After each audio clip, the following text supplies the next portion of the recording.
Hey y'all, Tamika Jamison, formerly Newhouse here. And I just decided to take a walk. I had this beautiful, like a 4 mile trail right behind my house. And it makes it easy for me just to get out and walk and explore. When I want to just, get some fresh air and just tap into Mother Nature. If y'all been tuning into my videos before, you know I'm big on Mother Nature. So before I dive into how you can really kind of just set into your next chapter, let me introduce you to myself.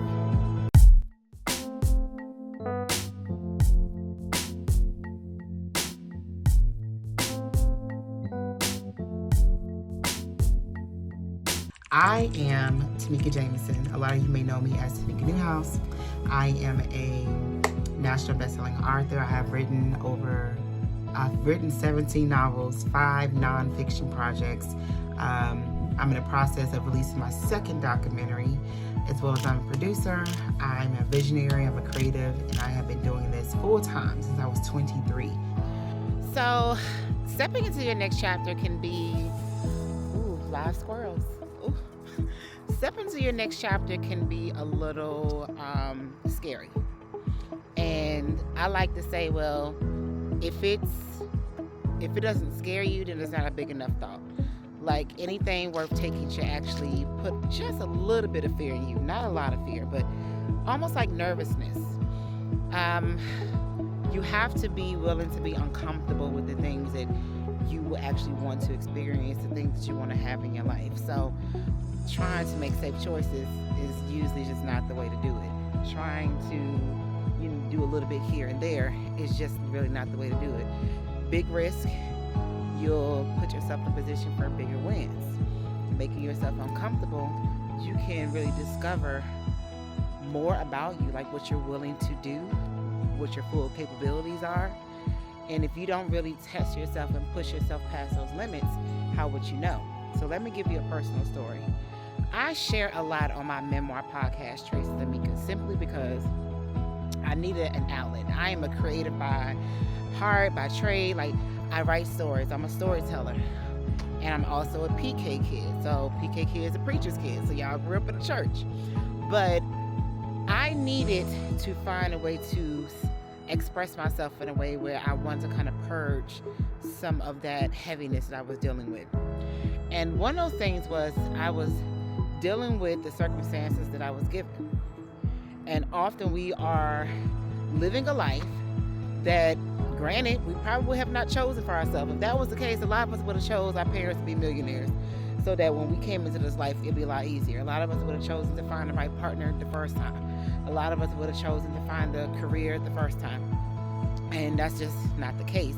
But sometimes things are out of our control, such as who our family is, the things that we have experienced, grief, losing people, loving on the wrong people, parenting the wrong way. Because again, that's something that you have to figure out as you do it. And so I came to a crossroads where I felt that this is not fair. I didn't like the cards I was being dealt.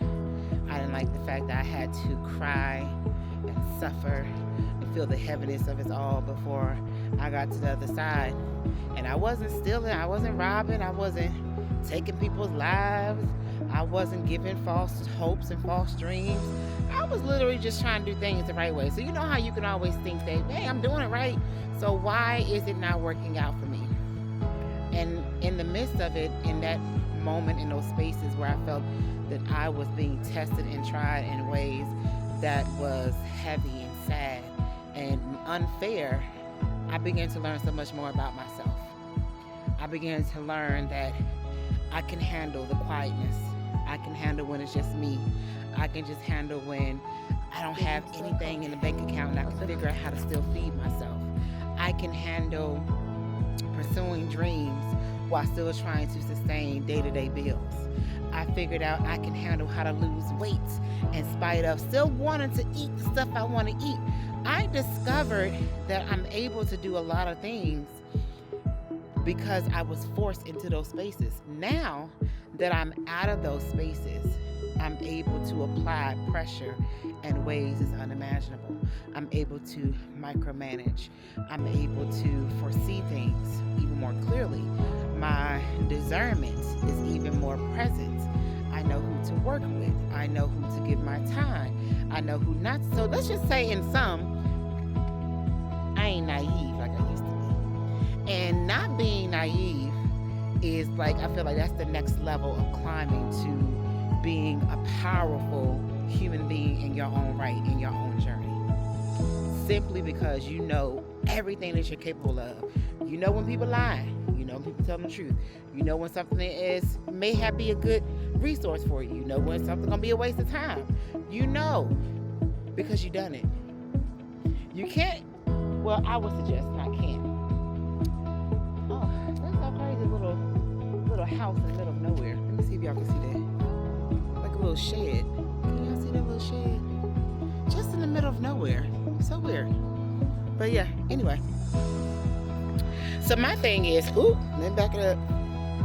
My thing is, you can't look at, well, I would suggest for you not to look at the bad things that have happened to you, the ugly things that have happened to you, things that have made you sad and be upset about it. I want you to look at how you pushed through, what you learned from it, what skills you obtained through that experience. And I want you to apply that to your next chapter. Ain't nothing like knowing that, hey, you can't play me. Ain't nothing like, oh, I can handle this.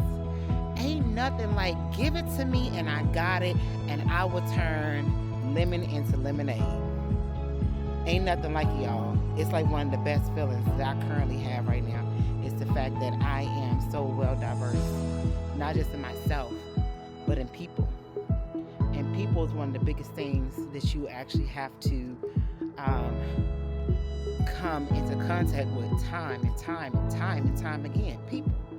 People is everywhere. You want people to buy into what you're doing. You want to work alongside people so that you can build the things that you want. People is everywhere. People's in your family. People's in your house. People's in your neighborhood. So at the end of the day, learning people, reflecting on the ugliness of life and all those things that's happened, and focusing on the things that you learned from it. And I promise you, see how things evolve and grow for you. All right, y'all, I'm rooting for you. Now, if you felt that this was beneficial to you in a way, I want you to share with someone who may feel like they are stuck in a space, or they're stuck in a mindset to where they may be lost, they may be stuck, they may not be as optimistic. And I want you to share this video with them. Let them know that in spite of everything, you have to realize that these things all happen for a reason. And if you were to quit, will you be okay with how your life is today? If your answer is no, I want you to forget about all that nonsense that's going on in your mind. Shut down all that noise. Shut down all that negativity and that doubt, because it don't matter. It don't matter if you hate this, you don't like this. It don't matter if you're upset. At the end of the day, if you don't like where life is right now, you just got to keep going.